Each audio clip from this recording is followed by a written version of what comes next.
Video کو like کر کے آگے شیئر ضرور کر دینا۔ اور آخرت کو بہتر بنانا ہے تو اللہ کی پناہ میں آؤ۔ حدیث پاک ہے، اللہ کے رسول علیہ السلام فرماتے ہیں جو نماز چھوڑ دیتا ہے اللہ اپنی امان کی چادر اس کے سر سے ہٹا لیتا ہے، اللہ اپنی پناہ سے اس کو باہر کر دیتا ہے۔ لوگوں کو برادری کے باہر ہونے کا خوف ہے، اللہ جس کو اپنی پناہ سے باہر کر دے، اللہ جس کو اپنی امان سے باہر کر دے، اس کا حال کیا ہوگا؟ اس کو تو چوہے بھی کچل ڈالیں گے، اس کو تو مچھر بھی چاٹ ڈالیں گے، اس کو تو اللہ اکبر جانور اور پرندے اور چرندے بھی ختم کر دیں گے، کیونکہ اللہ جس سے پناہ ہٹا لے۔ یاد رکھنا اللہ کی پناہ بہت بڑی چیز ہے۔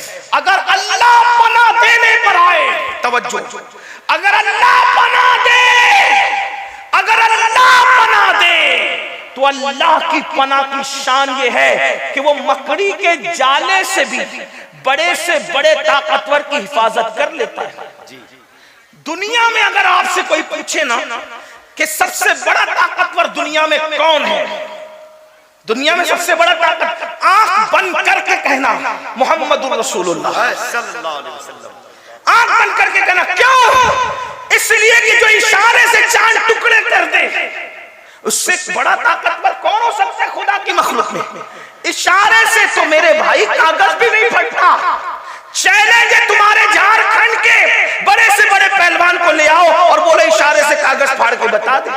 اشارے سے تو اشارہ ہے، ایک انگلی سے تو کاغذ بھی نہیں پھٹتا، کاغذ پھاڑنے کے لیے بھی کم سے کم 2 انگلیاں چاہیے۔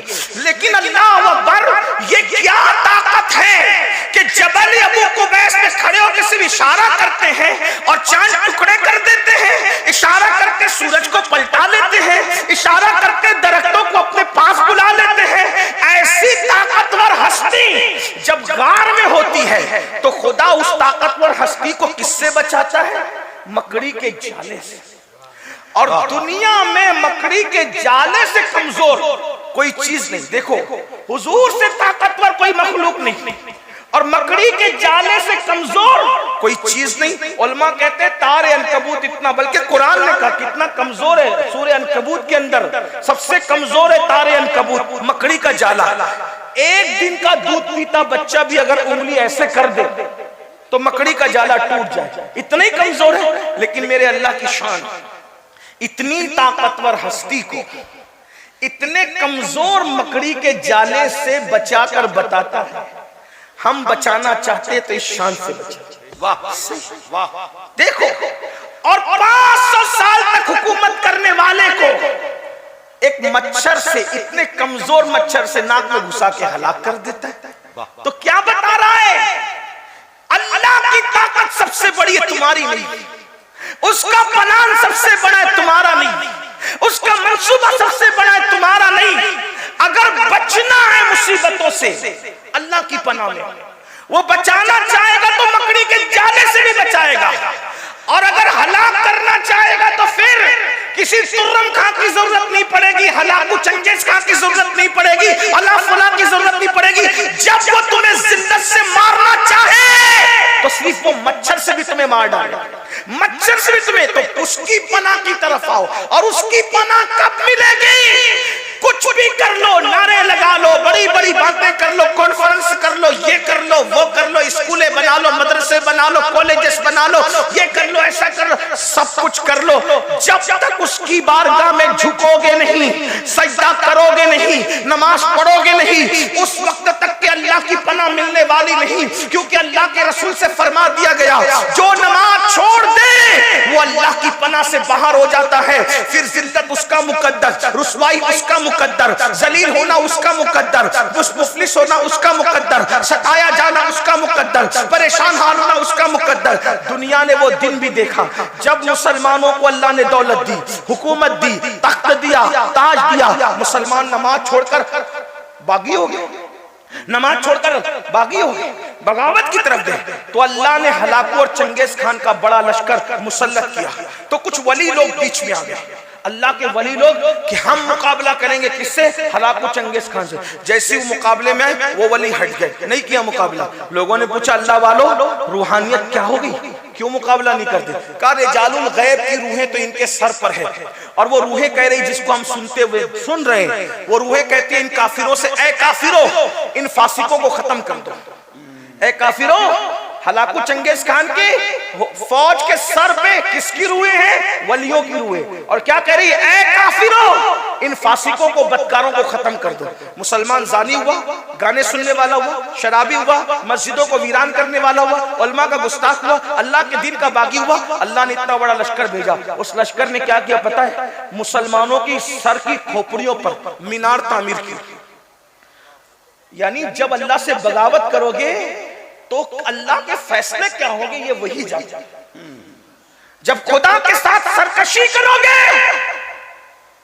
پھر اس کے فیصلے کیا ہوں گے. اور وہ بے نیاز ہے, کوئی مر رہا ہے, کوئی کٹ رہا ہے, کوئی تباہ ہو رہا ہے, اس کی ربوبیت کی شان پر کوئی فرق نہیں پڑتا.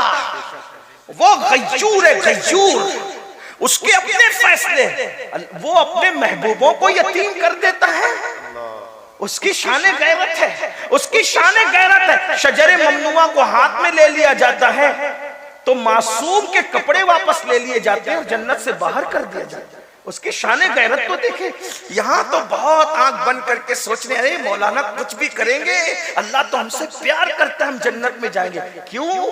جسے خلیفہ بنایا تھا اس سے پیار نہیں تھا, فرشتوں کا مسجود بنایا تھا اس سے پیار نہیں تھا, جس کو دست قدرت سے پیدا کیا تھا اس سے پیار نہیں تھا. فرشتوں سے سجدہ بھی کروا کر پیار کا اظہار کیا جاتا ہے, اور لغزش پیغمبرانہ پر کپڑے واپس نہیں دیتے. اس بات پر کوئی غور کرنے والا ہے اس مجمع میں؟ معصوم سے خطا جس کے قریب سے ہو کر بھی نہیں گزر سکتی لغزش پیغمبرانہ کی بنیاد پر. لغزش پیغمبرانہ کیا چیز ہے؟ معصوم سے کپڑے واپس لے لیے جاتے ہیں, کہتے ہیں آپ جہاں زمین پہ جائیں. اور پھر غیرت کا حال یہ ہے کہ وہ معصوم جسے فرشتوں نے سجدہ کیا تھا, جس کے سر پر تاج خلافت رکھ کر اپنے دست قدرت سے جسے جنت میں بنایا تھا, 200 سال تک وہ معصوم پکارتا ہے, دعا کرتا ہے, اس پہ کوئی جواب بھی نہیں دیا جاتا.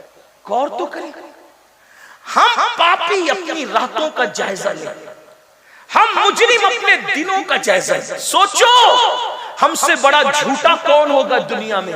ہم تو جھوٹ بولنے کو گناہ بھی تصور نہیں کرتے, عورتوں پہ پاپ کی نظریں ڈالنے کو گناہ بھی تصور نہیں کرتے, ہاں حرام لقمہ کھانے کو گناہ بھی تصور نہیں کرتے. کتنے جرائم کر کے جنت کے دولہا بن کے بیٹھے کہ مولانا اتنا مایوس مت کرو ہمیں, ارے ہم جنت میں نہیں جائیں گے تو کون جنت میں جائیں. میں کہتا ہوں معصوم کو لغزش پیغمبرانہ پر کپڑے واپس لے کے اگر جنت سے باہر نکالا جا رہا ہے, کوئی نفرت نہیں ہے, کوئی عداوت نہیں ہے, ہماری عبرت نہیں, یہ صرف ہماری کہ ہم سجدہ بھی کرواتے ہیں, اور اگر غیرت پر آ جائیں غیرت کا اظہار کریں.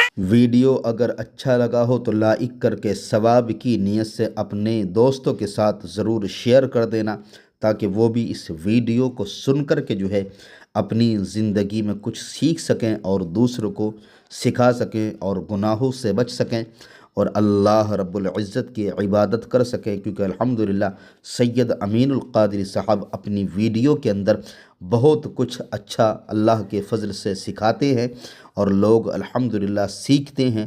بڑے بڑے گنہگاروں نے سیکھ کر کے جو ہے اپنے گناہوں سے توبہ کر لی ہے اور نمازی بن گئے ہیں, گناہ چھوڑ دیے ہیں. یہ ویڈیو الحمدللہ ثواب کی نیت سے اپنے دوستوں کے ساتھ ضرور شیئر کر دیں. اللہ حافظ. السلام علیکم ورحمۃ اللہ تعالی وبرکاتہ.